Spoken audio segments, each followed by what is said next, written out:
The U.S. labor market recorded yet another month of unexpectedly solid hiring. The Labor Department says the economy added 275,000 jobs in February. That's 75,000 more jobs than what economists had predicted for the month. However, the unemployment rate has jumped to 3.9%. That's the highest level since January 2022. For more on these numbers, Javier David is here with me. He's a CBS News contributor and the managing editor for business and markets at Axios. Javier, so good to have you here to break down these numbers. You know, we keep getting these unexpected jobs numbers. One of these days, we're going to start expecting higher job numbers. But I want to talk about the unemployment rate. What's going on there? Interesting. So Axios macro team today, we called it kind of a Rorschach test because it had a little bit of something for everybody. So the overall thing is, very strong headline. Underneath it, some components that were less than torrid. Downward revisions to the prior month. You mentioned the unemployment rate. So it ticked up to its highest in about 2 years. But to put that into context, you'd have to go back 50 years in order to see a more sustained time in which the unemployment rate remained below 4%. We're still below 4%. And that's kind of like the psychological threshold. So all told, better than expected. The jobs market is really kind of shifting to something that's a little less hot, but still actually pretty tight. It's counterintuitive, but the rising jobless rate is actually encouraging sign. It means that more people that can work are getting off of the sidelines and looking for jobs actively. And that's what you want to see. Now, are these job gains hitting different sectors in different ways? Which industries are getting the most benefit here? Yeah, interestingly, a lot of different things. I think the biggest number here is the services sector. A lot of gains there, about 204K jobs, about a 91,000 increase in education and health, a lot of activity in leisure and hospitality. People are out, they're traveling, they're shopping, they're flying everywhere. That's a really big thing.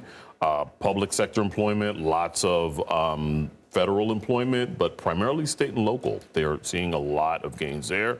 And construction and manufacturing, even though there's not a lot. Manufacturing is losing people, but construction is interesting because they added 23,000 jobs last month. You're not seeing a lot of activity because of the high interest rates and so forth. And that particular commercial real estate is actually in a bit of a tight spot. So it's interesting to see that sort of growth in those particular jobs. I want to look at the number of unemployed people. It increased by 334,000, 6.5 million in February. Are we seeing any disparities in terms of the groups that are impacted by that? Race-wise, are there different numbers coming in? Yeah, so two major categories saw an uptick in unemployment last month. That's women and teens. But all other subsets were pretty steady. Men, blacks, Latinos, whites, Asians. Of those, only blacks and Latinos only have had an unemployment rate that's above the national jobless rates. That's historic, but actually last year, black joblessness hit a record low, below 5%. That was a really important milestone. And interestingly, black women in particular are seeing a lot of good things happening there. The unemployment rate fell.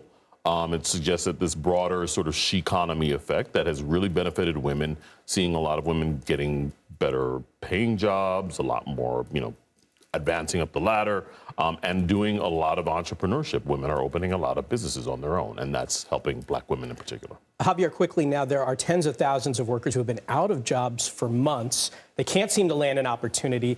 They're hearing that the job numbers are good, but what advice do you have for them? Yeah, this is one of those instances where the data says one thing and the personal experiences of actual job seekers, and particularly people that are losing their jobs, says a completely different story. We know that there are just shortages of jobs in certain sectors. And there's a mismatch of skills. Some people are overqualified. Some people are underqualified. Some people just don't want these jobs because they're tough and they're just not glamorous, whatever you want to call it. But the jobs market's cooling off. And the best advice is don't be so picky. Don't let the perfect be the enemy of the good. If you hold out, you might miss out. Javier David, thanks so much for breaking down those numbers. We appreciate it.